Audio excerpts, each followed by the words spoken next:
Continuamos con nuestro estudio, el reino de los cielos. Amén. Hace 8 días vimos el hombre tripartito y su relación en el reino de los cielos según la parábola de las 10 vírgenes. ¿Sí se acuerdan? Entonces vamos a ir a Mateo 25 para continuar, porque hace 8 días solo vimos el aspecto de nuestro espíritu y el reino de los cielos. Sabemos que nuestro espíritu, por los pasajes que vimos, es la lámpara, ¿cierto? Pero la diferencia entre las vírgenes sensatas y las insensatas es que las sensatas no solo tenían aceite en su lámpara, o sea, no solo habían nacido de nuevo y habían sido renacidas por el espíritu, sino que también habían tenido aceite consigo mismas, o sea, con sus vasijas. Entonces vimos que el hombre es tripartito y cada una de estas partes que nos muestra la parábola de las 10 vírgenes nos muestra las 3 partes del hombre. La primera parte es la parte más interior del hombre, que es el espíritu. La siguiente parte, que es la vasija, es el alma. Y la última parte es aquella parte del hombre que tambalea y ¿qué? Y duerme, que es el cuerpo. Hoy vamos a ver específicamente el alma y su relación con el reino de los cielos, o lo que algunos hermanos han llamado así, hermanos, la salvación del alma y el reino de los cielos. Amén. Entonces, Mateo capítulo 25. Vamos a leer solo las partes que vamos a subrayar hoy sobre nuestro tema. Hace 8 días lo leímos bastante. Vamos a leer y vamos a subrayarlo el tema de hoy. Dice en el versículo 1: entonces el reino de los cielos será semejante a 10 vírgenes que tomando sus lámparas salieron a recibir al esposo. 5 de ellas eran prudentes y 5 insensatas. Las insensatas tomaron sus lámparas, no tomaron consigo aceite, mas las prudentes tomaron aceite en sus vasijas. Ahí es donde nos damos cuenta que es lo mismo las vasijas a consigo mismo, ¿sí? Ese consigo mismo es nuestra alma, esa es nuestra vasija. Mira lo que sigue diciendo: juntamente con sus lámparas, y tardándose el esposo cabecearon todas y se durmieron. Y a la medianoche se oyó un clamor: aquí viene el esposo, salid a recibirle. Entonces todas aquellas vírgenes se levantaron y arreglaron sus lámparas. Y comenzamos a darnos cuenta que son creyentes, porque los únicos que van a ser resucitados cuando el Señor venga es, ¿quiénes son? Los creyentes. Ese cabecearon y durmieron, eso quiere decir que murieron en la espera del maestro, del esposo, que cabecearon y durmieron, murieron. Pero fueron levantadas, ¿cuándo? Al regreso del esposo, ¿sí? Porque Cristo volverá. Y en su regreso, ¿qué es lo que Él va a hacer primero? Resucitar a los que murieron con Él, en Él. Y transformar, arrebatar a los que estemos en pie todavía. Entonces mira lo que sigue diciendo: entonces aquellas vírgenes se levantaron y arreglaron sus lámparas, y las insensatas dijeron a las prudentes: danos de vuestro aceite, porque nuestras lámparas se apagan. ¿Quiénes eran estas vírgenes?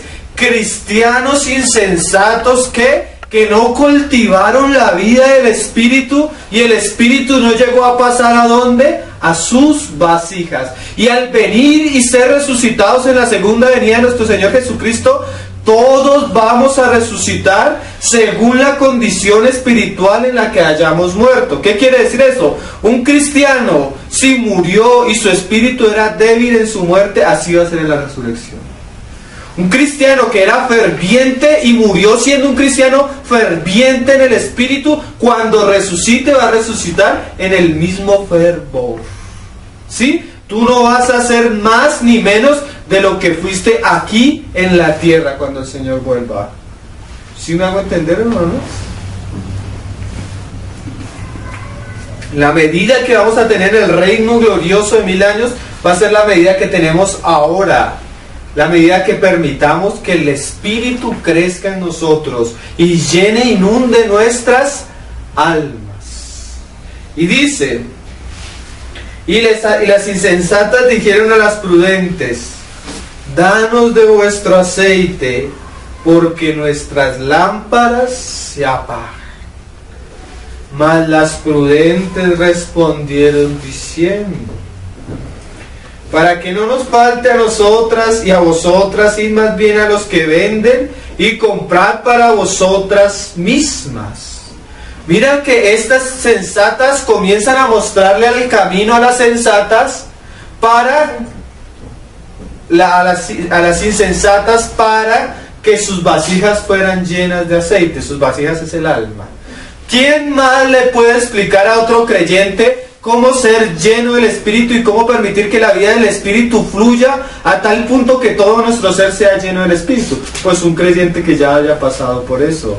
Y estas creyentes sensatas, estas creyentes prudentes, sabían cuál era el camino para que nuestra alma fuera llena del Espíritu Santo, para que nuestra alma fuera salva. Y ahorita vamos a ver cuál es ese lenguaje de la salvación del alma por las Escrituras.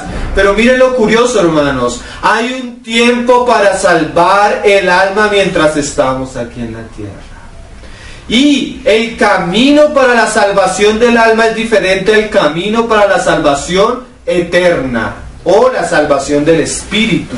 La salvación del Espíritu y el nacer de nuevos, ser hechos hijos eternos de Dios, es por la fe, por gracia, por creer en la obra y muerte de nuestro Señor Jesucristo, que somos ¿qué? Renacidos por la palabra, por la predicación del Evangelio. Cuando vemos a Cristo y creemos que viene el Espíritu Santo a morar en nosotros y nos hace ¿qué? Hijos de Dios. Esa es la salvación eterna. Esa es la fe y la gracia operando en nosotros y dándonos ¿qué? El don de Dios, el Espíritu Santo. Esa es la ¿qué? La lámpara encendida. Pero para la salvación del alma, las vírgenes sensatas nos muestran el camino: pagar el precio. Para la salvación eterna, Cristo pagó el precio. Para la salvación del alma, el creyente debe pagar el precio. ¿Sí? Son dos aspectos diferentes, no los debemos mezclar. Los cristianos confunden la salvación y se piensan que pierden la salvación porque están leyendo los pasajes que hablan de la salvación del alma. La salvación del alma está relacionada con la posición y la entrada al reino milenial de Cristo. La salvación del Espíritu está relacionada con el nuevo pacto en el cual nuestros pecados han sido perdonados y somos eternamente hijos de Dios. ¿Sí? La salvación del Espíritu está relacionada con que nuestro nombre esté escrito en el libro de la vida y no pereceremos jamás. La salvación del alma está relacionada si entramos a las bodas del Cordero o si nos quedamos afuera en las tinieblas. Sí, estamos haciendo la diferencia. Hoy vamos a hablar de la salvación del alma. Y ya las vírgenes sensatas nos muestran el camino. ¿Cuál es el camino? Pagar el precio. ¿Sí? Vaya, ¿quieren tener aceite en sus vasijas? Tienen que pagar el precio. Cristo habló de esto, Pablo habló de esto, Pedro habló de esto, Juan el Bautista habló de esto. Vamos a leerlo por las Escrituras, amén. Pero ahora estamos haciendo la introducción al tema de hoy. Y dice: y comprad para vosotras mismas. Pero mientras ellas iban a comprar, ¡ay! Ya no era el tiempo de comprar. Hasta para eso hay un tiempo, hermanos. ¿Qué cosas? Vino el esposo y las que estaban preparadas entraron con él. La salvación del alma tiene que ver con la preparación del creyente para su encuentro con él. Estamos relacionando las cosas para intentar estudiar. A las bodas, y se cerró las puertas. Después vinieron también las otras vírgenes diciendo: Señor, Señor, ábrenos. Mas él respondiendo dijo: de cierto os digo que no os conozco. Velad, o sea, vigilad, porque no sabéis el día ni la hora en que el Hijo del Hombre ha de venir. La salvación del alma y la entrada al reino tiene que ver con la venida del Señor Jesucristo y la resurrección de los muertos. La salvación del Espíritu no tiene que ver con eso. La salvación del Espíritu te da garantía eterna de que eres hijo de Dios. Amén. La salvación del alma te va a permitir entrar en el glorioso reino de Cristo de 1000 años. Ahora sí lo vamos a mirar por las Escrituras. Vamos a ver esos pasajes donde la Biblia nos habla de la salvación del alma. Amén. Vamos a leer Primera de Pedro, hermanos. Pedro, generalmente hay libros, como cuando estudiamos el Evangelio de Dios, yo les decía, hermano, si tú quieres conocer lo que es el Evangelio de Dios, la salvación y la seguridad de la salvación eterna, ¿tú qué libros lees? El Evangelio de Juan, Primera de Juan, Gálatas, ¿sí? Hebreos. Pero tú quieres leer los libros que el Señor por el Espíritu cargó a sus hijos para ya no hablarnos de la salvación eterna, sino hablarnos del reino de los cielos y de la entrada a Él, pues lees Primera de Pedro, Segunda de Pedro, Santiago, el Evangelio de Mateo. Esos son libros que te hablan específicamente de ¿qué? Del reino, y el lenguaje habla de diferencia. Claro, Pablo también habla del reino, Juan también habla del reino, pero hay un énfasis del Espíritu en ciertos libros. Amén. Entonces mira lo que decía Primera de Pedro ahí, capítulo 1, versículo 9. Vamos a leerle desde el 8. Dice: a quien amáis sin haberle visto, en quien creyendo. Está hablándole a creyentes. Aunque ahora no le veáis, os alegráis con gozo inefable y glorioso, obteniendo el fin de vuestra fe. O sea, la fe cuando comienza por el Evangelio, creemos, somos salvos, pero la obra no acaba ahí, hermano. Ese es ¿qué? El comienzo. El fin de nuestra fe, ¿qué es? Que el Señor no solo quiere tener hijos salvos, sino que esos hijos que son salvos sean preparados para reinar con Cristo los 1000 años. Ese es el fin del negocio. Cristo quiere tener hijos, pero madurarlos, para que cuando Él se siente a reinar los 1000 años, pueda sentarlos a su derecha, a su izquierda, y delegarles la autoridad que Él ha recibido del Padre. ¿Sí? El fin de vuestra fe, ¿qué es? La salvación de vuestra alma. El comienzo de nuestra fe, ¿qué es? La salvación eterna. ¿Sí? El que cree es salvo eternamente. Pero el que ha creído y es salvo, y ahora su espíritu, como leíamos hace 8 días, es perfecto, ahora debe trabajar por la salvación del alma. La salvación eterna fue una obra de Cristo ya consumada. La salvación del alma es una obra que se está haciendo en cada uno de nosotros. Es progresiva y no todos la van a alcanzar en este tiempo presente. ¿Por qué? El Mateo 25. 5 sensatas, 5 insensatas. Las sensatas, ¿quiénes fueron, hermano? Aquellas vírgenes que se ocuparon no solo en que su espíritu naciera, sino que ellas trabajaron para que el espíritu pasara al alma y pudiera producir la salvación del alma. ¿Sí? Llegaron a ser ¿qué? No solo creyentes carnales, sino creyentes espirituales. ¿Sí? Porque nuestra alma debe pasar un proceso para que ella no sea lo que sobresalga, sino que lo que sobresalga sea Cristo en nosotros. Mira lo que dice más adelante. Pedro más adelante nos muestra cómo es el trabajo del Señor para con nuestra alma. Primera de Pedro ahí, más adelante, capítulo 4. Está hablando a los que padecen como cristianos. Y ustedes acuerden que para que la vasija sea llena de aceite hay que pagar un precio. Y mira lo que dice. Primera de Pedro 4:17.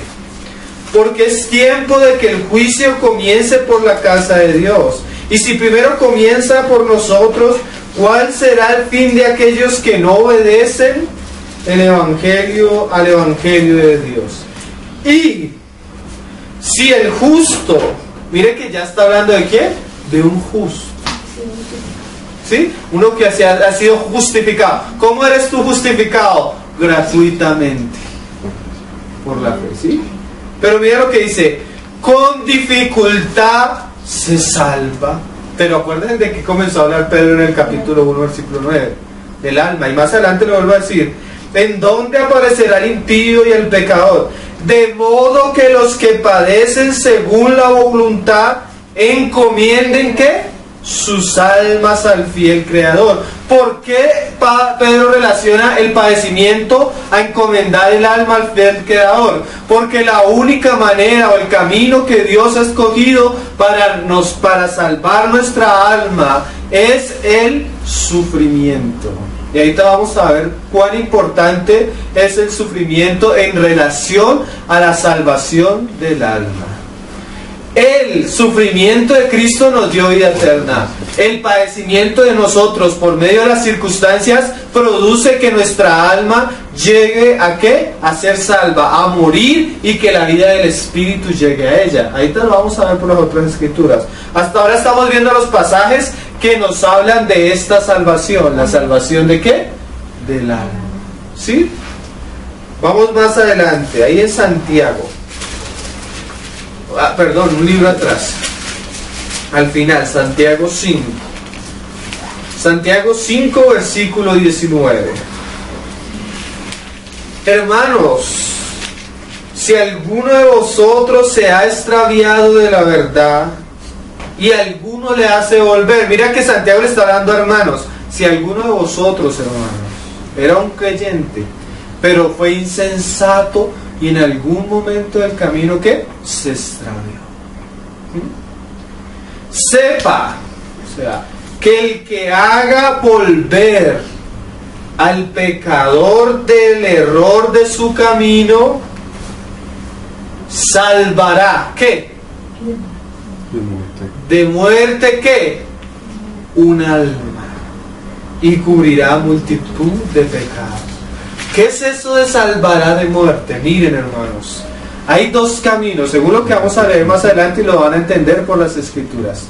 Tú tienes la posibilidad, mientras estás aquí en la tierra, de permitir que el Señor haga una obra en tu alma para que ella sea llena del Espíritu y así conservarla para el reino glorioso de Cristo y se te permita entrar, o rehusar el trabajo del Señor y vivir una vida que necia y esperar que cuando el Señor Jesucristo venga, en vez de entrar a gozar el reino de Cristo, te va a tocar un periodo de muerte específicamente en tu alma, en un lugar que la Biblia llama en las tinieblas de afuera, donde habrá lloro y crujir de dientes.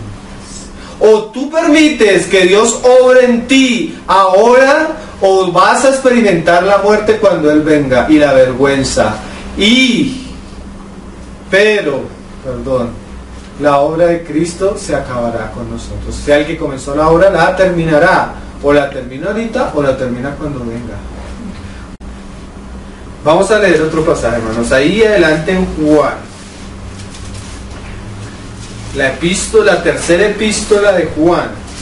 Capítulo, este no tiene capítulos. Tercera epístola de Juan, versículo 2. Amado, Juan hablándole a un creyente, porque esto no le puede hablar a un incrédulo.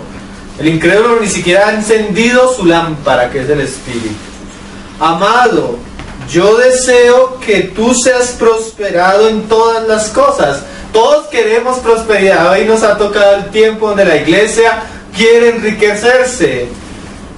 Y la prosperidad no está mal, hermano, si ella va correspondida a algo. Mira esto. Y que tenga salud, así como prospera tu alma. O en otro lenguaje, según lo que hemos leyendo, así como tu alma va siendo salva. ¿Sí? Entonces hemos visto los pasajes que nos hablan de la salvación del alma, la prosperidad del alma, de librar el alma de la muerte. ¿Sí? Y ahora vamos a entender qué es eso de llenar nuestras vasijas con aceite, qué es eso de que nuestra alma sea llena del Espíritu Santo y cuál es el camino que el Señor ha escogido. Amén. ¿Quién más para enseñarnos sino el propio Señor Jesucristo? De su propia lengua, hablándole a sus más cercanos. Mateo capítulo 16. Mateo capítulo 16. Miren, hermanos, la salvación del alma se ve reflejada en muchas partes, pero podemos decirlo así. Acuérdense del caso de Adán y Eva. Adán tuvo que morir para tener a Eva, ¿sí? Eva no hizo nada, fue la obra de Adán en su muerte, en su sueño profundo, que tuvo una esposa. Cristo murió para darnos, ¿qué? Salvación. Pero ahora Eva, para poder tener hijos, tiene que tener, ¿qué? Dolores de parto, ¿sí? Entonces, el sufrimiento de Adán fue para salvación eterna. El sufrimiento de Eva es para que en ella se forme, ¿quién? El varón que va a reinar con Cristo los 1000 años. ¿Sí? Las imágenes de Apocalipsis 12. ¿Sí? Entonces vamos a hablar de la muerte de Eva, que es la muerte de nuestra alma. No de la muerte de Cristo, que fue salvación, sino la muerte de Eva para salvación de nuestra alma. Entonces, la imagen de Adán y Eva nos muestra los dos aspectos, ¿no? La muerte de Adán para la salvación eterna de Eva. La muerte de Eva para que Cristo sea formado en ella, para que el varón que se está formando en ella, ¿qué? Se siente a reinar. Apocalipsis 12. Entonces vamos a ver la imagen de acá, de la enseñanza de Mateo capítulo 16. Versículo 21. En los versículos anteriores, esos pasajes donde el Señor le dice: ¿quién dice los hombres que soy yo? Y Pedro le dice: tú eres el Cristo, el Hijo del Dios viviente. Y el que cree eso, ¿qué dice Juan? Porque todas estas cosas se escribieron para que tú creas que Jesús es el Cristo, el Hijo del Dios viviente. Y creyendo tengáis, ¿qué? Vida eterna. Ese es el aspecto del Espíritu. Pero enseguida el Señor no solo nos muestra el aspecto del Espíritu, porque el fin de nuestra fe, ¿qué es, hermano? La salvación de nuestra alma. Y ahora el Señor les va a mostrar a sus discípulos cómo van a salvar sus almas, cómo van a permitir que la vasija sea llena de aceite, cómo van a hacer que su alma sea prosperada, cómo van a hacer que algún día se les dé entrada amplia en el reino de los cielos y no se les cierre la puerta en la cara. Sí, ese es el asunto que estamos tratando: la salvación del alma y el reino de los cielos. Entonces más adelante Pedro le dijo al Señor: no, Señor, no te ocurra. Pero si es que Adán no muere, no hay iglesia. Entonces, Pedro, no pongas las miradas en las cosas de los hombres, sino en la de Dios. ¿Cuál es la cosa de Dios? La cruz. Para salvación eterna todo en el que Él cree. Pero la cruz también tiene que ver con nuestra salvación del alma. No la cruz de Cristo, sino la cruz que tú descargar día a día. ¿Sí es la diferencia, hermanos? Sigamos leyendo. Ahora sí, leamos en el versículo 24. Entonces Jesús dijo a sus discípulos: si alguno quiere venir en pos de mí, niéguese a sí mismo. ¡Ay, mira! Y el sí mismo. No tomaron aceite consigo mismo. Vuelve el consigo mismo, ¿sabes? Nuestra alma, y el Señor nos va a explicar qué es nuestra alma. Y tome su cruz y sígame. Entonces el Señor comienza a mostrarnos el camino para llenar la vasija. Pero es lo primero que el Señor dice: si alguno quiere venir en pos de mí. Mire las cosas que hay que hacer. Primero, negarse a sí mismo. Segundo, tomar su cruz. Y otro pasaje añade día a día, cada día, ¿sí? Y tercero, sígame. ¿Qué cosas, miren, hermanos? Ya el Señor comienza a mostrarnos cuál es el camino en el que Él va a llevarnos para salvar nuestra alma. Primero, negarnos a nosotros mismos. El alma es el asiento de nuestra voluntad, es el asiento de nuestras emociones y es el asiento de nuestro intelecto, de nuestra mente, de todo lo que nosotros somos. Amén. Y el Señor dice: lo primero que tú debes saber, si quieres salvar tu alma, si quieres llenarla del Espíritu Santo, ella debe pasar un proceso donde ella no sea la capitán del barco. Ella no puede dirigir, ella no puede tomar el control, ella no puede tomar las decisiones. Ella debe aprender a estar en sujeción a otro. Pedro, cuando eras joven ibas de aquí para allá, pero otro cuando madures, ¿sí? Cuando seas anciano, otro te ceñirá, ¿sí? Y te llevará a donde no quieres ir. Oh, ¿cómo salvas tu alma? Miren, como le decía a una persona en estos días, si usted quiere aprender de Cristo, y lo vamos a leer ahorita, no mire a su pastor. No mire lo que le está enseñando su pastor, porque su pastor le está enseñando, mira, tú eres fuerte, tú eres un campeón, tú puedes, tú todo lo que declares lo vas a obtener. Eso es que perder el alma. Porque la manera en que hay que salvarla es que negándose. ¿Qué es negarse? Decir, Señor, yo no puedo. Yo no sé, yo no entiendo, yo no quiero confiar en mi propia prudencia. Que no se haga mi voluntad. Ni lo que yo decreto, ni yo confieso, sino que se haga tu voluntad. Hoy la mayoría de los pastores en su arrogancia, en su metafísica y en su locura, le está enseñando a los creyentes a confiar en ellos mismos. Pero la Biblia es totalmente contraria. Hijo mío, no confíes en tu propia prudencia. O sea, el creyente, si quiere aprender a salvar su alma, él debe ¿qué? Encomendarla al Señor. Señor, ¿qué quieres que haga? Señor, voy a comprar esto, ¿tú quieres? Voy a tomar tal decisión, ¿tú quieres? ¿Tú vas conmigo o soy yo en mi locura? Negarse a sí mismo. Es que me gusta. Pero el problema no es si te gusta o no te gusta, o quieres o no quieres. El problema es tu voluntad o es la voluntad del Señor. ¿Sí? Porque nuestra alma es engañosa. Nuestro corazón es engañoso. Y fácilmente nos convencemos que estamos siguiendo algo y tal vez no es la voluntad del Señor. Por eso lo primero que se le enseña al cristiano a orar no es a confesar, no es a declarar, es a decir, Padre Santo. O sea, yo ya no ando solo, tengo a alguien arriba mío que está en los cielos. Yo estoy aquí en la tierra y veo las cosas de una manera natural. Tú estás en los cielos, tú que estás en los cielos y que ves todas las cosas, muéstrame cuál es tu voluntad. No quiero seguirme, Señor, porque yo me equivoco y me he equivocado muchas veces. Yo quiero seguirte, Señor. Muéstrame tu voluntad. Eso es que negarse a sí mismo. Como decía Santiago, no sean ignorantes. ¿Cómo van a decir, voy a comprar esto y en un año voy a hacer esto y esto y esto, si ustedes no saben qué van a hacer mañana?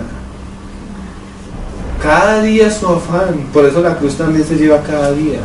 Entonces, si tú quieres salvar tu alma, lo primero que debes hacer, hermano, es que negarla. O sea, presentarla al Señor. ¿Para qué? Para que Él señoree en ella. Negarse a sí mismo. Y mira lo que sigue diciendo. Este es el camino en el cual el alma es llena del Espíritu, hermano. ¿Tú quieres experimentar el poder del Espíritu, la dirección del Espíritu, la paz que trae el Espíritu? Debes primero que aquietar tu alma. Salir de ese mover agitado de tu corazón y que aprender a en la paz y en el reposo del Señor entregar todas las cosas. Mira lo que sigue diciendo. Niéguese a sí mismo. Y hay otra cosa, hermanos. Y tome su cruz cada día. Ay, es que yo ya quisiera que se acabe esto. Ay, hermanos, cada día. Todos los días. Siempre. Miren, hermanos, decía el hermano Francisco Fenelón. Yo digo que si hay un libro que yo recomiendo donde hay alguien que haya experimentado lo que es la cruz y lo haya escrito para que nosotros aprendamos, ese es el libro El Camino de la Cruz de Fenelón. Ese libro es una apología a llevar la cruz. Hermanos, el hermano decía esto: no duele tanto la cruz como al resistirla. ¿Sí? ¿Qué es la cruz? Es el señorío del Señor en todas las situaciones que providencialmente usa para doblegar nuestro ser.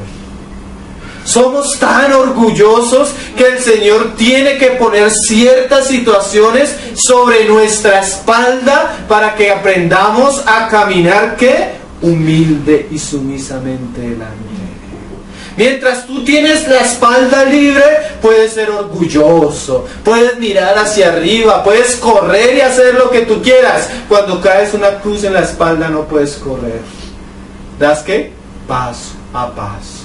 No eres orgulloso porque el peso de ella, ¿qué? Te hace, ¿qué? Doblegarte. ¿Sí? No eres prepotente. Estás cargando la vergüenza sobre tu espalda. Y ese es el sello de un verdadero discípulo. El verdadero discípulo no se conoce porque vaya a un lugar, porque haga esto, porque haga aquello. El verdadero discípulo es aquel que tiene las cicatrices de la cruz sobre su espalda. Es aquel que ha aceptado el yugo de su Señor en su vida. Aquel que padece como creyente, porque hay un padecimiento por nuestros pecados. ¿Sí? Y Pedro dice, si padeces como creyente, gloríate y gózate, porque ese es el camino del creyente. Si estás padeciendo como un ladrón, deberías avergonzarte. ¿Sí? La mayoría de cristianos llegan a una reunión a llorar y a sufrir, pero son consecuencias de sus propios pecados. Pero es muy diferente cuando por hacer la voluntad del Señor, por seguir al Señor, por amar al Señor, el Señor te está llevando a ¿qué? A padecer ciertas cosas. ¿Sí ven la diferencia?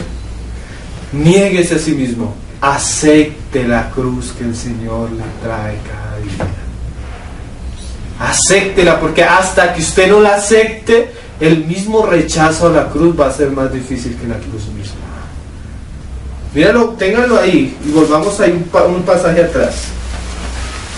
Capítulo 10, creo que está en el 10. En el 11 me parece, Mateo 11.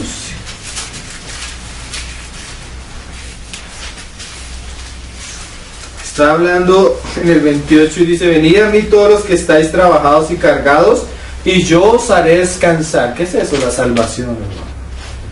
Pero mira lo que sigue después de la salvación. Llevad mi yugo. ¿Cuál es el yugo que Cristo cargó, hermanos? La cruz. Ese es el camino del discípulo, hermano. El camino del discípulo es un camino lleno de padecimientos, hermano, lleno de circunstancias que van a doblegar su alma. ¿Por qué? Porque esa es la manera que el Señor escogió para salvar el alma. Más adelante lo va a decir en el capítulo 16. Pero esa cruz que a nosotros nos parece terrible, es terrible, ¿por qué? Porque a veces no entendemos, o a veces que resistimos, ¿verdad? No nos gusta sufrir. Nos enseñan un cristianismo que si tú vienes a Cristo, se te van todos los problemas, se te va toda la escasez económica, se te va toda la escasez, todos los problemas y las maldiciones familiares van a caer. No siempre, hermanos. No siempre. Tú lees la vida de Pablo y fue una vida difícil, hermano, terriblemente difícil. Pablo decía que a él como apóstol le había tocado el último lugar.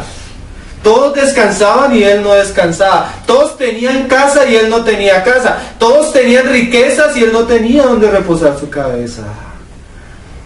¿Por qué?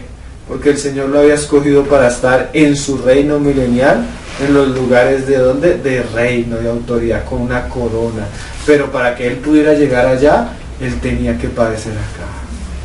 Porque es el camino a salvar el alma. Así como Cristo se decía el Mesías, eso fue el caos para los judíos, que el Mesías había de ser un reino glorioso, pero primero las profecías decían que habría de padecer primero. Y eso es la cruz. Pero mira que lo curioso, hermanos, el Señor dice, llevad mi yugo sobre vosotros. ¿Cómo?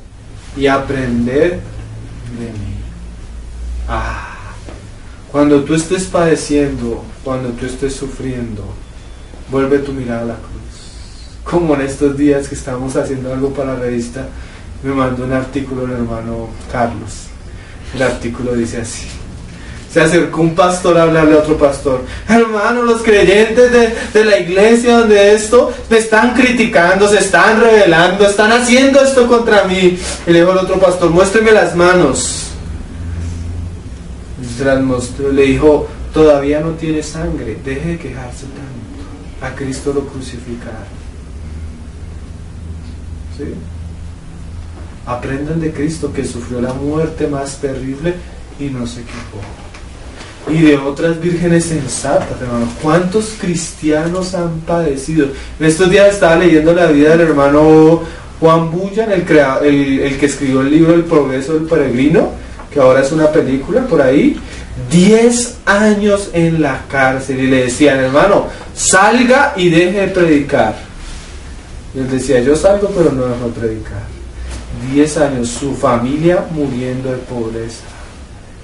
Y él prefirió morir por Cristo. Dios no nos quejamos por unas bobadas. Y dice, y hallaréis descanso. Perdón, llevad mi yugo sobre vosotros y aprended de mí, que soy manso y humilde de corazón. Mira, un animal manso, hermano, es un animal que no resiste ¿a qué? A la dirección que le da la persona que lo lleva. ¿Sí? Nosotros debemos ser moldeables. ¿Qué quiere decir eso? Que si el Señor nos dice, vamos por acá, vamos por ahí. Y si el Señor nos dice en algún momento, se acabó la jornada por acá, vamos por acá, aprendemos ¿a qué? A seguir por donde el Señor nos lleva. No resistimos. ¿Sí? Que si el Señor quiere que en este tiempo hagamos esto, lo hacemos aunque sea difícil. Y si quiere que en algún momento nos quedemos quietos, nos quedamos quietos. Como un hermano me decía, pues hagamos esto y hagamos esto y hagamos esto. Y le decía yo, es que no somos siervos de nosotros mismos ni de las necesidades, somos siervos de Dios. Y nos debe importar ¿qué? ¿Qué quiere Dios? No, yo no debo preocuparme por qué debo hacer o qué no debo hacer. Lo que me debo preguntar es cuál es la voluntad del Señor. Y el que ama la voluntad del Señor conocerá. O sea, cuando una persona está dispuesto a hacer la voluntad del Señor, el Señor le habla. Dijo el hermano Ni, el 99% de que Dios nos muestre su voluntad es la disposición que tengamos a cumplirla. ¿Sí? A veces Dios no nos muestra su voluntad porque ya en nuestro corazón hemos tomado una decisión. Pero cuando tú decides obedecerlo, sea lo que Él sea, que no se haga mi voluntad sino la tuya, ahí ya tienes casi la respuesta en el oído, hermano. ¿Sí me hago entender? Manso. ¿Y qué? Y humilde. Humilde es aquel que agacha la cara y guarda silencio. Porque a veces aceptamos la voluntad del Señor y comenzamos a chillar como puercos. Y a hablar y a murmurar y a quejarnos, y cada vez que tenemos la oportunidad hacemos que nuestra alma llore. ¿Y eso es qué? Amor propio. A veces aún en el sufrimiento estamos mostrando realmente que amamos tanto nuestra alma que no queremos dejar que ella pase por pruebas. ¿Y qué estamos haciendo, hermano? Le estamos quitando la oportunidad a nuestra alma ¿de qué? De ser llena de aceite. Y algún día cuando Cristo venga en su reina vamos a lamentar todas las veces que el Señor permitió que la cruz llegara a la puerta y la resistimos. Y el camino para la gloria es la cruz. Para reinar con Cristo es la cruz. Si el cristiano resiste la cruz, se está quedando sin escalera. Pues hay una imagen en internet que va el cristiano con la cruz y dice, no, está muy pesada, le quita un pedacito. Más adelante la cruz va pesada y le quita otro pedacito. Y después llega un pedazo donde lo único que le iba a llevar a pasar al otro lado era la cruz. Pero está tan corta que ya no puede pasar al otro lado. No alcanza. La dejó en el camino. Qué cosas, ¿no? Esa imagen me pareció tremenda cuando la vi. Volvamos. Y que, no, acabemos ahí. Dice, y hallaréis descanso para vuestras almas. Mira qué curioso, hermano. Cuando aprendemos a llevar la cruz, el camino se vuelve más tranquilo. Cuando resistimos, sufrimos terriblemente. Pero cuando aceptamos la voluntad de Dios para nosotros, el camino toma otro color. Ya tú ves que no eres tú, sino que es Dios guiando tu vida. No hay nada más precioso que ver la voluntad de Dios en nuestra vida. No hay nada, mire, eso le trae, cuando tú ves al Señor caminando al lado tuyo, esa paz no se compara con nada. Pero eso solo lo conocen los que han aprendido a morir a sí mismos, para ser llenos en sí mismos del Espíritu, para ser vírgenes sensatas y ligera, porque mi yugo es fácil y ligera mi carga. ¿Qué es lo más difícil de la cruz? El resistirla. Eso la vuelve insoportable. Pero cuando tú la aceptas, se vuelve todo otro color. Hace poco vimos la película de una hermana que tuvo un accidente, estaba nadando en el mar y tuvo un accidente y quedó parapléjica. Y sufrió terriblemente hasta cuando dijo: Señor, si tú me quieres tener inválida el resto de mi vida, acompáñame. De ahí en adelante tuvo una paz y el Señor la usó para escribir cartas y a hablar de él a tantas personas, pero solo hasta que aceptó la voluntad del Señor en su vida, recibió ¿qué? Paz. No me acuerdo el nombre de la película. Mateo capítulo 16, volvamos, hermanos. Niéguese a sí mismo y tome su cruz, pero no acaba ahí también, hermanos, y sígame. O sea, este es el camino para los que quieren ¿qué? Ir tras Cristo. Hoy en día hay unos que quieren ¿qué? Sacar a Cristo. La Odisea sacó a Cristo, hermanos. Se llenó de riquezas y sacó a Cristo. Qué cosas, ¿no? Pero el camino del verdadero creyente es este: seguir a Cristo. Y ahí es donde vienen las palabras claves. Porque todo el que quiera salvar su alma, esa palabra vida en el griego, lo estuve viendo ahorita en la eternidad, es que alma, su psique. Todo el que quiera salvar su psique o su alma, ¿qué? La perderá. Y todo el que pierda su vida por causa de mí, ¿qué? La hallará. Como María con el frasco de alabastro. Ella tiene ese perfume de gran precio. Digamos que ese perfume es, en la caja del perfume es ¿qué? El alma. Y el perfume en sí, ¿qué es? El espíritu. ¿Sí? El espíritu es lo precioso. Pero a veces nosotros apreciamos más que la vasija. Imagínate una persona: no, esa vasija es mía, esa no la quiero perder, y la guarda y la retiene para él, la salva para él. Cuando venga Cristo va a decir que eso que yo te di no me sirvió para nada, échala afuera. ¿Qué es eso? Perdió. Pero ¿qué es salvar el alma? Es como María llega: Señor, tú eres tan precioso para mí que esto que soy yo, lo que amo, lo que aprecio, lo pongo a tus pies. ¿Qué hizo? Perdió su alma. ¿Para qué? Para salvarla. Miren, hermanos, el caso de María me parece precioso. Lástima que no tengamos tiempo hoy, pero mire, hay algo precioso. Los otros se escandalizaron: ¿cómo va a desperdiciar? Se lo hubiéramos dado a los hombres, a los pobres. Y el Señor dice: no, déjenla, porque ha hecho algo bueno para mí, ha hecho lo que podía.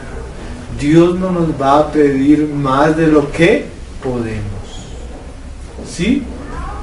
Pero si tú en lo que puedes te entregas al Señor, el perfume va a llenar tu casa, ¿sí?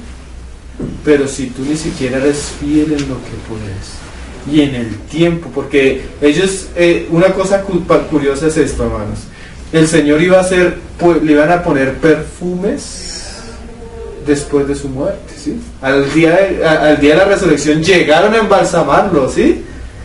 y ya no podían.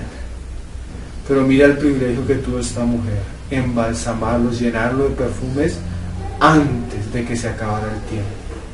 No pierdas tu tiempo, porque va a haber un momento que tú vas a querer hacer muchas cosas para el Señor y no vas a poder. Este es el tiempo para entregarle nuestra vida a Cristo.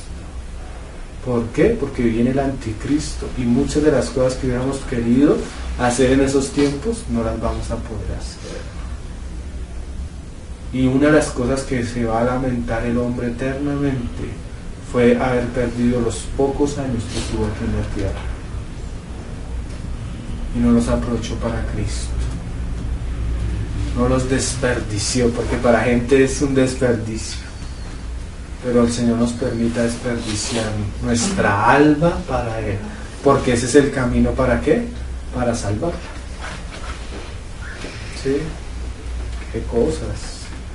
Y dice, y todo el que pierda su vida por causa de mí, ¿qué va a hacer?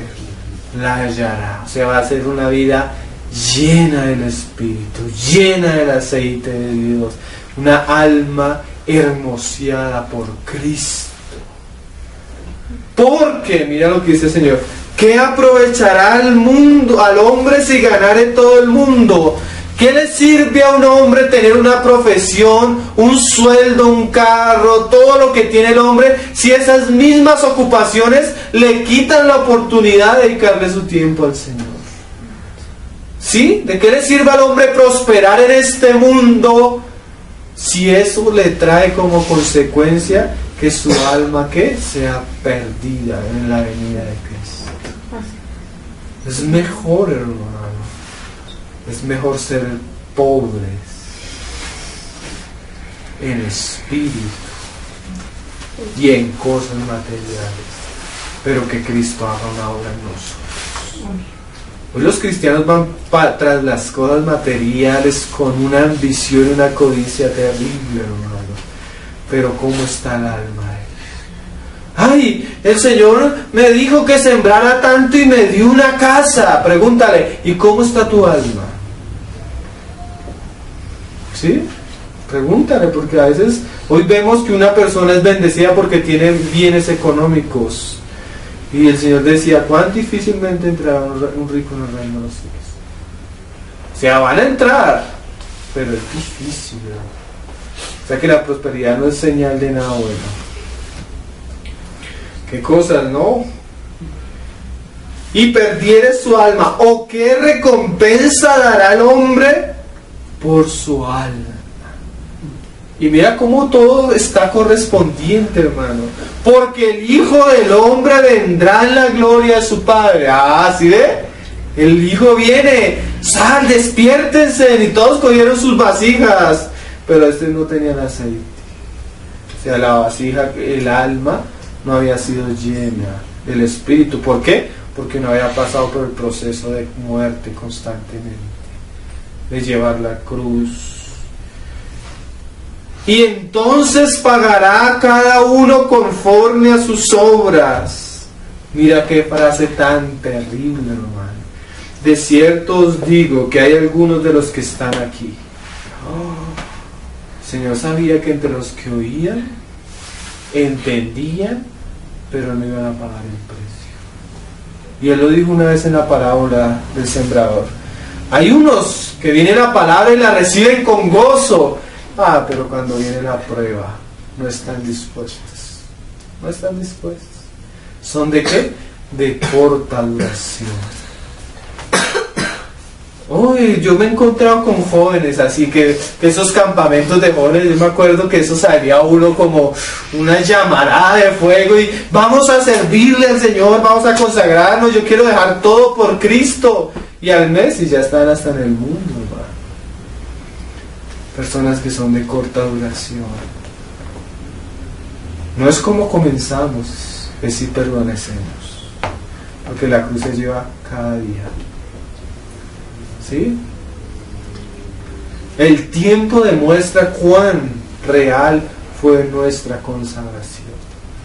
Señor, tenga misericordia de nosotros, porque muchos de los que, decía el Señor, de los que están acá, no verán la muerte, o sea, no van a aprender que su alma debería morir hasta cuando yo venga. Cuando se les cierren las puertas del reino de los cielos y sean echados afuera. Y se les diga, no los conozco. Nunca me agradé el camino que tomaron. No hicieron lo que deberían hacer. No vivieron para mí, escogieron sus propias vidas y me dejaron afuera. Así yo los voy a dejar afuera ahora. La Odisea le cierra las puertas al Señor. Cuando Cristo vuelva le va a cerrar la puerta del reino de los cielos a ellos. ¿Qué cosas?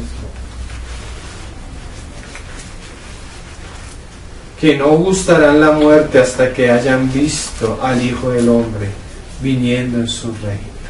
Uy, qué palabras. Hay un pasaje ahí en Lucas, leamos, que muestra este aspecto del alma también, hermano, en la vida de María. Lucas capítulo 1. Lucas capítulo 1. Parece tremendo este pasaje, siempre me ha parecido tremendo. 1:46.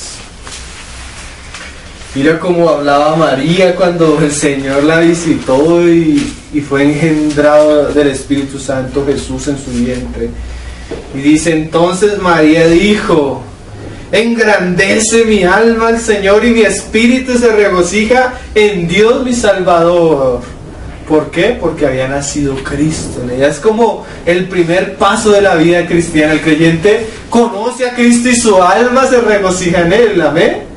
Pero más adelante el Señor le va a mostrar el camino que Cristo iba a conducir aún a su propia madre. Y es el camino que el Señor le escoge para todas las vírgenes que quieren ser sensatas. Ahí en el 2:44 vamos. Mira que más adelante el Señor le manda a decir por medio de un hombre a esta mujer unas palabras bastante interesantes. Lucas 2:44. 2:34, hermanos, perdón, ahí atrásito. Y dice, y los bendijo Simeón, y dijo a su madre María, 2:34, Lucas 2:34. Mira lo que le dice el Señor a María, por parte del profeta. Y es bueno que a nosotros nos digan esto, hermanos. Este mensaje es el mensaje que olvidado de la cristiandad, hermanos. Pero es necesario que se nos diga eso. He aquí, ¿quién es Cristo? Está puesto para caídas y para levantamiento de muchos en Israel. O sea, muchos van a ¿qué? A tropezar y condenarse en el Mesías. Él era la piedra de tropiezo. Pero ese que iba a ser tropiezo para unos iba a ser salvación para otros. Y para levantamiento de muchos en Israel. Y para señal que será contradicha. ¿Cuál es esa señal contradicha? La cruz, hermanos. Pero no, esa es la cruz de Cristo. Pero ahora la cruz de María. Y una espada, María, traspasará ¿qué? Tu misma alma. Qué cosas. Cristo ya sufrió por nosotros. Ahora el Señor nos da el privilegio, dice Pablo, de sufrir por Él. Y no solo por Él, aún por nosotros mismos, hermano, para que nuestra alma sea llena del Espíritu. Vamos a ver por la Biblia los pasajes que hablan ya del entrar en el reino de los cielos según la medida que hayamos permitido la obra de Cristo en nosotros. Bueno, los pasajes están ahí en Pedro. Antes de leer Pedro, volvamos a Pablo, que Pablo enseñaba esto también. Hechos capítulo 14, versículo 22. Lo que estamos hablando no es para desanimarlos, hermano. Los veo como tristes, preocupados. Los veo como acongojados. No es para eso. Mira lo que Pablo decía. 14:22. Confirmando, y el griego dice la misma palabra, las almas, o afirmando las almas de los discípulos, exhortándoles a que permaneciesen en la fe y diciéndoles lo que mismo que Cristo les decía, para Él mismo y para Él los discípulos, ¿no? Es necesario que nuestra alma experimente ¿qué? A través de muchas tribulaciones. A veces las tribulaciones son hasta cada día, hermano. Entremos. No quedemos afuera, sino que entremos en el reino de Dios. El trabajo del Señor en nuestra alma está relacionado con la entrada en el reino de 1000 años de nosotros, de Cristo. Amén. Nosotros. Mira lo que decía Pedro, hermanos, ahí más adelante. Cómo hablaba Pedro de este asunto. Ya vamos terminando. Segunda de Pedro, capítulo 1, creo que es, versículo 10. Vamos a ver la relación de la salvación del alma y la entrada en el reino de los cielos. ¿Amén? Segunda de Pedro 1:11 dice: porque de esta manera, haciendo firme nuestra vocación, que os será otorgada amplia, mira esta frase, y generosa entrada en el reino de nuestro Señor y Salvador Jesucristo. Reino eterno de nuestro Señor y Salvador Jesucristo. O sea, si tú eres fiel, si tú haces firme tu vocación, si tú permites la obra de Cristo en tu alma para que ella sea llena del Espíritu Santo, aquel día se te dará: hijo, entra en el gozo de tu Señor. Hijo bueno, siervo fiel, entra en el gozo. En lo poco fuiste fiel, entra, yo te voy a poner en lo mucho, hijo. ¡Qué maravilla, hermanos! Yo me acuerdo una vez hace años en el mundo, ¿no? Llegamos a una fiesta y no éramos invitados, hermano. Y nos colamos. Y la gente de la fiesta se dio cuenta y comenzó todo el mundo a gritar: ¡fuera! ¡Fuera! ¡Fuera! Imagínate la vergüenza, nos sacaron. Algún día muchos van a rogar en la puerta y el Señor les va a decir: fuera, fuera, no los conozco. Oh, Señor, la vergüenza es Él. Otra vez, la vergüenza. Yo estudiaba en un colegio, en varios colegios me pasó eso. Me decían: ¿saben qué? Ya no lo toleramos más, váyase. Ustedes no saben lo que es una vergüenza terrible. Y algún día va a suceder eso con millones de cristianos que no dispusieron su alma para que el aceite la llenara. Les va a decir: fuera. Qué cosas. Y no se les va a sacar así, se les va a atar como un delincuente, hermanos. Ahorita lo vamos a leer. Mateo, capítulo 7. Qué cosa seria, ¿cierto, hermanos? Este asunto. Mateo 8. Primero leamos Mateo 8 y después el 7. Al ver el Señor la fe de aquel siervo, de aquel centurión, mira lo que dice el Señor. En el 10: al oírlo Jesús se maravilló y dijo a los que le seguían: de cierto os digo que ni aún en Israel he hallado tanta fe. ¿Por qué el Señor se maravilla de la fe? Porque nadie puede llevar la cruz, hermano, si no confía que el Señor es poderoso para levantarlo. Como Abraham, hermanos. A Abraham se le pidió que sacrificara a su hijo, pero dice la palabra que él tenía fe a tal punto que él creía que el Señor lo iba a resucitar. ¿Sí? O sea, cuando tú vas a la cruz y vas a morir y vas a perder, tú tienes la confianza, la fe de que el Señor te va a devolver eso. Esa fe te va a entrar al reino. No para salvación, pero sí para recibir las cosas ¿en qué? En resurrección. El Señor te dice, dame esto. Y tú comienzas, no. ¿Qué estás haciendo? Salvando tu alma. Pero tarde o temprano la perderás. Pero si el Señor te dice, dame esto, y tú le dices, Señor, tú eres mayor que aún mi Isaac, lo que yo más amo. Porque generalmente el Señor no nos va a pedir cosas que no amamos. El Señor le dijo a Abraham, Abraham, dame tu hijo. Y Abraham diría, a Ismael, Señor. Ya sea tú querías hacerse Ismael y de su mamá. Y el Señor le dijo, no, el que tú amas.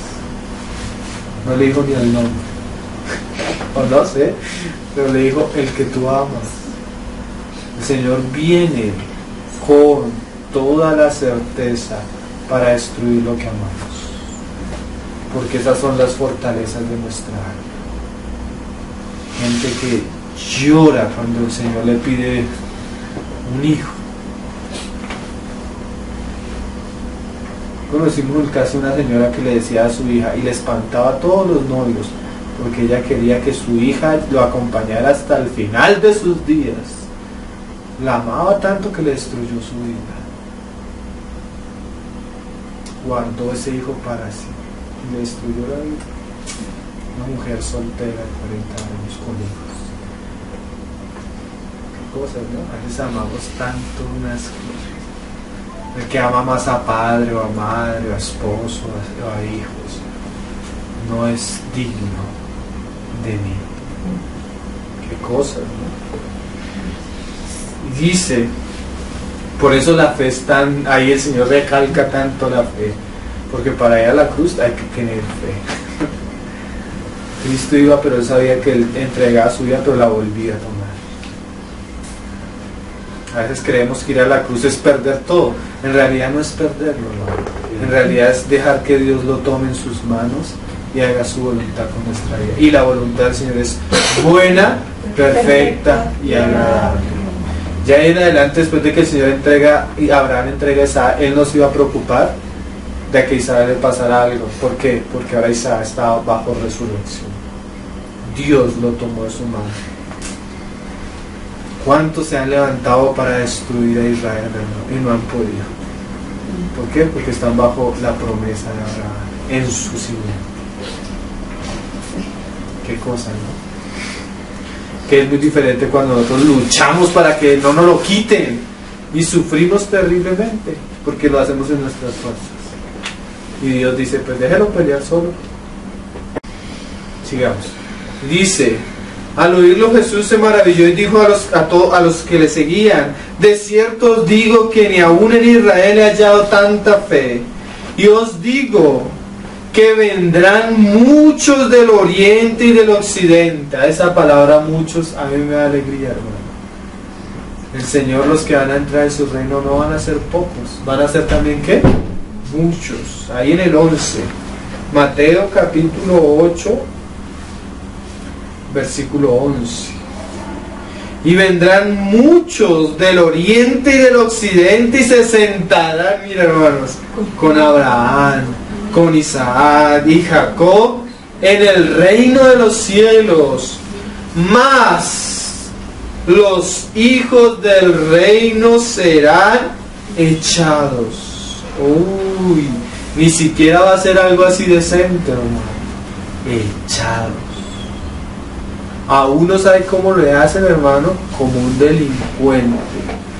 Espósenle las manos, espósenle los pies y sáquenlo. Y era un hijo. Porque, por lo que hoy hablamos, no había aceite en su vacío. O sea, no estaba vestido de bodas de Cristo. ¿Sí? Mas los hijos del reino serán echados a las tinieblas de afuera. Allí será el lloro y el crujir de dientes. O sea que un hijo en el reino de los cielos no va a ser condenado eternamente, porque en otro lugar se nos muestra que es temporal. Dice, átenle y échenlo en la cárcel. ¿Hasta cuándo? Hasta que pague el último. O sea, es algo temporal. Hasta que su alma aprenda lo que no quiso aprender aquí en la tierra. Más atrásito, en el 7, los versículos que hablan de entrar y quedar afuera, ¿no? 7:21. No todo el que me dice Señor, Señor. Y dice Pablo que nadie llama a Cristo Señor si no es por el Espíritu. O sea, tiene su lámpara que se está apagando, pero no se apaga porque sí. Pero no todo el que dice Señor, o sea, no todo el salvo entrará en el reino de los cielos, porque allá no es solo por lo que digamos. Uno puede decir muchas cosas, hermano, y estar alejado totalmente de lo que dice. Sino el que hace la voluntad de mi Padre que están en el cielo. Muchos me dirán en aquel día, entonces sacamos la libreta de cosas que hicimos. Señor, Señor, no profetizamos en tu nombre, y en tu nombre echamos fuera demonios, y en tu nombre hicimos muchos milagros. Estas son las características de los grandes hoy apóstoles y profetas de nuestros días, ¿no? Milagros, señales, lenguas, profetizar. Y el Señor, ¿qué les va a decir? Y entonces les declararé: nunca os conocí, apartados de mí, hacedores de maldad. ¿Qué es esto, hermano? ¿De qué le sirve a un hombre ser exitoso aún en un ministerio espiritual cuando en su alma, ¿qué? No ha muerto. Aún el ministerio hoy en día es uno de los grandes propiciadores del orgullo del hombre. ¿Se han visto? De que el alma se ensoberbezca en vez de que el alma se humille. Claro, estamos hablando de los superapóstoles hoy en día que andan en BMW, en Mercedes y viven en Miami. No los de los tiempos de Pablo, que andaban en pie y dormían en cárceles. Los de hoy en día duermen en hotel 5 estrellas, ¿no? Y viven con la farándula del mundo. Hasta unos van al Grammy a entregarle a cantantes famosos, los apóstoles de hoy en día. A Pablo lo azotaban cada rato por todo lado. La diferencia, ¿no? Qué cosa. Si Pablo decía: yo no me gozo en esto y en esto. Antes el Señor me pone un aguijón en la carne para que no me ensoberbezca de lo que Él me ha mostrado. ¿Me gozo en qué? En mi debilidad. Porque cuando soy débil, o sea, cuando he aprendido a caer, entonces soy fuerte. Pero la fortaleza que proviene del Espíritu en el alma quebrantada. ¿Sí? Es la diferencia, hermanos. El último pasaje. Vamos a ver en el versículo 11, 22, 11. Qué curioso, aquí se coló uno, hermano. Este era insensato, pero quién sabe por dónde se metió. Y entró el rey para ver a los convidados. Y vio allí a un hombre que no estaba vestido de boda. ¿Qué es vestirse de boda? Permitir que la vida de Cristo, ¿qué? Inunde nuestra alma y se forme en ella. La Biblia habla de los vestidos, de vestirse de Cristo, pero cuando habla de vestirse, hermano, no es un vestirse externo, sino es en nosotros mismos. Cristo en nosotros. Entonces imagínate un hilo en tu alma llenando a Cristo. Pero para que el vestido sea tuyo, Él debe ser parte de ti. Imagínate la aguja, la que traspasó a María. Una espada, pero digamos aguja, no para qué espada. Una espada traspasará, o una aguja traspasa tu corazón, haciendo que formando a Cristo. Pero este no lo permitió, no se vistió. No importa que los invitados fueran cojos, ciegos, de toda clase escogió el Señor. Cualquiera que venga, pero el que venga debe vestirse de bodas. ¿Sí me van a entender? O sea, no importa, el que sea salvo por la fe, pero si eres salvo por la fe, prepárate, para la venida de Cristo. ¿Sí? Hermanos, preparémonos porque Cristo viene pronto. Más pronto de lo que nos imaginamos. Más pronto de lo que imaginamos. Por eso les digo tanto, y es el énfasis con lo de María. María aprovechó el tiempo que podía ungir al Señor. No pierdan tiempo, no malgasten su tiempo. Y entró el rey para ver a los convidados y se había colado uno, hermano. Y vio allí a un hombre que no estaba vestido de boda y le dijo, amigo. O sea, nos parece que sorprendió al Señor, ¿no? ¿Cómo entraste aquí sin estar vestido de boda? Mas él enmudeció. Entonces el rey dijo a los que servían, ¿quiénes son los que servían? Los ángeles. Atadle de pies y manos como un delincuente. ¿Por qué? Como dice Pablo, para que seas dignos de entrar, dignos del rey. Hay personas creyentes que no van a ser dignas, no van a poder estar ahí. ¿Por qué? Porque no pagaron ¿qué? El precio. Acuérdense que lo decía la sensata, ¿no? Se entra por pagar el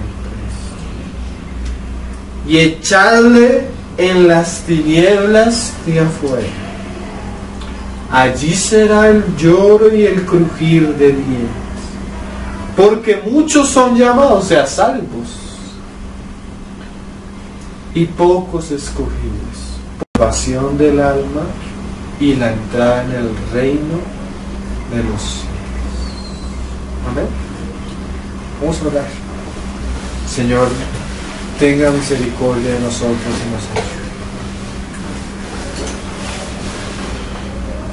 Padre amado, oh Señor,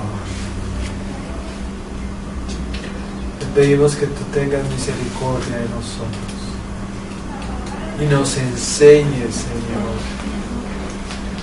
así como tú hablabas a tus discípulos, Señor, y les enseñabas el camino que ellos habrían de tomar.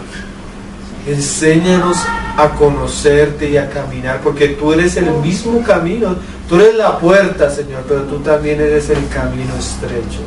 Ayúdanos a caminar contigo, a seguirte, Señor, a amarte por encima de las cosas, Señor. No queremos ser de los que entienden y no viven, Señor, sino que nuestra vida sea un ejemplo de lo que hemos oído de ti, Señor. Sea una expresión real de tu palabra. No queremos ser hipócritas, no queremos estar en vergüenza aquel día que tú regreses, Señor. Ayúdanos a preparar. No permitas que malgastemos nuestro tiempo, nuestra alma, porque qué precio daríamos por nuestra alma. Ayúdanos, Jesús. Nos encomendamos a ti. Tú eres el pastor y obispo de nuestra alma. Enséñanos, Señor. Muéstranos las pisadas que tú caminaste para seguir en pos de ti. Oh Padre, en el nombre de tu Hijo Jesús, te rogamos por todos nuestros hermanos que hoy en día están siendo engañados por ese evangelio espuro y mentiroso, para que tú libres y los traigas a la verdad que eres tú, Señor. Trae a todos aquellos nuestros hermanos que han de caminar con nosotros, pero tráelos tú, Señor, que podamos decir como decía Hechos, y el Señor añadía cada día a la iglesia a los que habrían de ser salvos. Añádelos, añádelos que han de ser salvos. Y aunque seamos pocos, ayúdanos a ser fieles en lo pocos.